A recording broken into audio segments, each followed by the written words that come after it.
सबसे पहले हम सभी एक दूसरे को बधाई देते हैं कि हमारा बैक ऑफिस और हमारा इकोसिस्टम अब पूरी तरह से खुल चुका है। हमारी तकनीकी टीम और ऐश ने अपनी ड्रीम टीम के साथ जो मेहनत की है वह अब सफल हो चुकी है और हम सभी का डेटा सुरक्षित रूप से वापस प्राप्त कर लिया गया है। जब आप अपनी वेबसाइट पर क्लिक करते हैं और उसे अपने ब्राउजर में डालते हैं तो आपको निम्नलिखित जानकारी दर्ज करनी होगी। जब आप onpassive.com की वेबसाइट पर जाते हैं तो आपके सामने एक लॉगिन पेज खुल जाता है। यही वही पेज है जहां हम अपने ईमेल आईडी और पासवर्ड भरते हैं। यहाँ एक महत्वपूर्ण बात यह है कि आपको अपनी OI यानी इकोसिस्टम की वेबसाइट केवल ब्राउजर के माध्यम से ही खोलनी है। वर्तमान में एप्लीकेशन का उपयोग करने की कोई आवश्यकता नहीं है।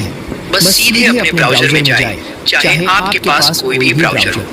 आपको पहले google.com टाइप करना है और जैसे ही आप उस पर क्लिक करेंगे आपके सामने इकोसिस्टम को खोलने का एक पृष्ठ दिखाई देगा जो नीले रंग में होगा, जहां आपको अपना ईमेल आईडी और पासवर्ड डालना है। उसके बाद जब आप लॉग इन करते हैं तो आपको वहां कई चीजें दिखाई देंगी। हमारा सिस्टम अब पूरी तरह से वापस आ चुका है। अगर आपको इकोसिस्टम में लॉग इन करने में समस्या आ रही है, जी हाँ, अगर आपका इकोसिस्टम लॉग इन नहीं हो रहा है तो आप जिस ब्राउजर का उपयोग कर रहे हैं उसे चेक करें। यहाँ पर आपको दो महत्वपूर्ण कदम उठाने हैं। पहला, आपको अपने ब्राउजर की सभी हिस्ट्री और डेटा को क्लियर कर देना है।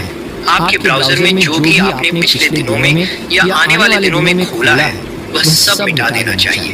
दूसरी बात, यदि इसके बाद भी आपका इकोसिस्टम खुल नहीं रहा है तो आपको अपना ब्राउजर बदलने की आवश्यकता होगी। आप किसी अन्य ब्राउजर में जाकर इसे खोल सकते हैं। जैसे कि मेरे साथ समस्या हुई, मैंने फायरफॉक्स का उपयोग किया। अगर आप अपना ईमेल आईडी या उसका पासवर्ड भूल गए हैं तो उसे रिकवर करना भी जरूरी है। यदि आप अपना ईमेल आईडी भूल गए हैं जो इकोसिस्टम में लॉगिन करने के लिए आवश्यक है तो उसे पुनर्प्राप्त करने का सबसे अच्छा तरीका है आप तुरंत अपने ब्लेजर से संपर्क करें, यानी उसी व्यक्ति से जिसके माध्यम से आपकी यहाँ ज्वाइनिंग हुई थी और आपकी OnPassive में एंट्री हुई थी। जब आप अपने ब्लेजर से संपर्क करेंगे तो उनके पास आपकी सभी जानकारी की डायरेक्ट लिस्ट होगी।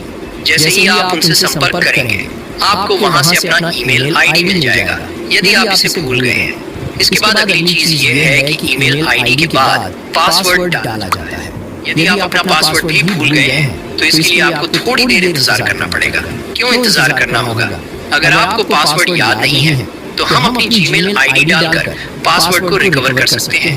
वहाँ एक रिसेट करने का विकल्प दिखाई देगा, लेकिन फिलहाल जैसे ही आप फॉरगॉट पासवर्ड पर क्लिक करेंगे तो जीमेल का एक विकल्प आपकी ईमेल पर जाना चाहिए, लेकिन वह अब भी काम नहीं कर रहा है। इसका मतलब है कि अभी हमारा अकाउंट कहीं ना कहीं 24 घंटे के लिए ब्लॉक हो जाएगा। यदि आप बार बार प्रयास करेंगे तो इससे आपको और समस्याएं होंगी। इसलिए अगर आप अपना पासवर्ड भूल गए हैं तो थोड़ा धैर्य रखें और वेट करें। हो सकता है कि जीमेल की कुछ चीजें हैं जो आपको अच्छे से समझनी और देखनी होंगी। सबसे पहली बात, जैसा कि ऐश सर ने बताया था, आपके प्रोफाइल सेक्शन में ध्यान देने योग्य कई बातें हैं। आपको अपने प्रोफाइल सेक्शन को अच्छी तरह से चेक करना है। जैसे उदाहरण के लिए मैंने अपने प्रोफाइल पर क्लिक किया और देखा कि मेरे प्रोफाइल में न तो कोई फोटो है, न मेरा पहला और आखिरी नाम, और न ही इकोसिस्टम की ज्वाइनिंग डेट। इसके अलावा कंट्री, रेजिडेंस, नेशनलिटी और जो बिलिंग एड्रेस हमने भरा था वह भी यहाँ नहीं है। अर्थात हमारी प्रोफाइल पूरी तरह से खाली है। ऐसी स्थिति में हमें क्या करना चाहिए? बहुत से लोग इसे भरने में लगे होंगे, लेकिन फिलहाल हमें इसे अपनी तरफ से नहीं भरना है। हमें यहाँ कोई भी काम नहीं करना चाहिए। ये संभव है कि ऑटोमेटिक प्रोसेस के तहत 1 या 2 दिन या 3 दिन बाद हमारा डेटा वापस आ जाए। अगर डेटा वापस नहीं आता है तो कंपनी इसका कोई समाधान जरूर निकालेगी। इसलिए हमें अपनी तरफ से कोई भी डेटा यहाँ भरने की आवश्यकता नहीं है। हमें यहाँ कोई काम नहीं करना है, बस हमें थोड़ी देर इंतजार करना है। ऐश सर ने भी यही कहा था कि हमें सिर्फ वेट करना है और कोई कार्रवाई नहीं करनी है। जैसे ही आप इस प्रोफाइल ऑप्शन पर क्लिक करते हैं तो आपको नीचे एक डॉक्यूमेंट का ऑप्शन मिलेगा। जी हाँ, जब आप डॉक्यूमेंट ऑप्शन पर क्लिक करेंगे तो आपको पता होगा कि हमारे पास 2 चीजें थी, एक NDA सिग्नेचर और दूसरा एफिलिएट एग्रीमेंट का फॉर्म जिसे हमने भरा था। लेकिन फिलहाल इन दोनों का ऑप्शन यहाँ बिल्कुल भी उपलब्ध नहीं है। तो यहाँ पर बहुत से लोग ये चेक कर रहे होंगे कि उनका एफिलिएट एग्रीमेंट भी गायब है। साथ ही NDA सिग्नेचर का जो हमने साइन किया था उसका ऑप्शन भी यहाँ नहीं है। लेकिन चिंता करने की कोई जरूरत नहीं है। ये सभी चीजें अपने आप रिकवर होंगी और डेटा वापस आ जाएगा। इसलिए हमें ज्यादा घबराने की जरूरत बिल्कुल नहीं है।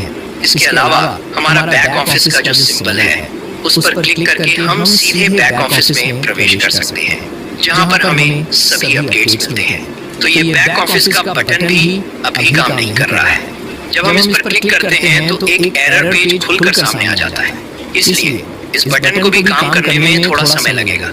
इसके अलावा नीचे एक ऑप्शन था ओ कनेक्ट का।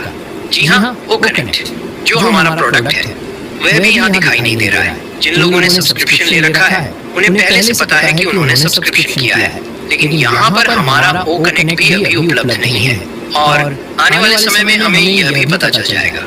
इसके बाद हमारे पास एक अपडेट सेक्शन है। जी हाँ, जब आप इस अपडेट सेक्शन पर क्लिक करेंगे तो आपको एक मैसेज दिखाई देगा। इस अपडेट सेक्शन के अंदर आने वाले सभी मैसेज आने वाले समय में ऐश सर की तरफ से ही होंगे। यही हमारी असली जानकारी का सबसे बेहतरीन स्रोत है। जहां हमें असली जानकारी मिलेगी वहां लिखा होगा कांग्रेचुलेशन, वेलकम बैक। हमने सभी चुनौतियों और परेशानियों का सामना करते हुए वापसी की है।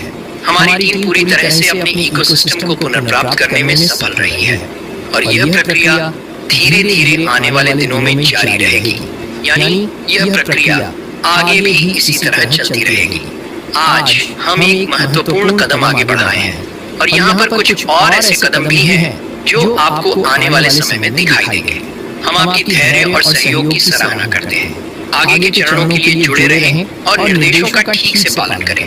आने वाले समय में हमें कुछ और निर्देश मिलेंगे जिन्हें हमें फॉलो करना होगा और तभी हम आगे बढ़ पाएंगे। इस समय कोई नई रजिस्ट्रेशन नहीं हो रही है और न ही कोई नया भुगतान किया जा रहा है। यहाँ पर कोई भी अपना ओ कोड नहीं खरीद पाएगा और अभी कोई विड्रॉल भी संभव नहीं है।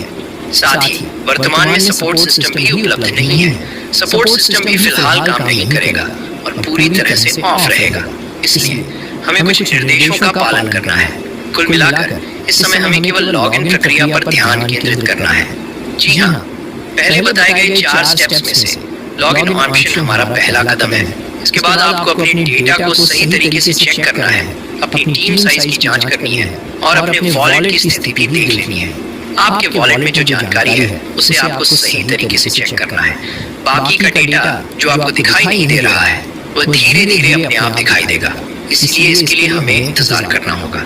किसी भी प्रकार की छेड़खानी करने की आवश्यकता नहीं है और अधिक चिंता करने की बिल्कुल भी जरूरत नहीं है। यदि आपको अपनी इकोसिस्टम में लॉगिन करने में कोई दिक्कत आ रही है तो मैंने इस वीडियो के डिस्क्रिप्शन में लॉगिन करने का लिंक दिया है। आप उस लिंक पर क्लिक करके अपनी इकोसिस्टम में लॉगिन कर सकते हैं।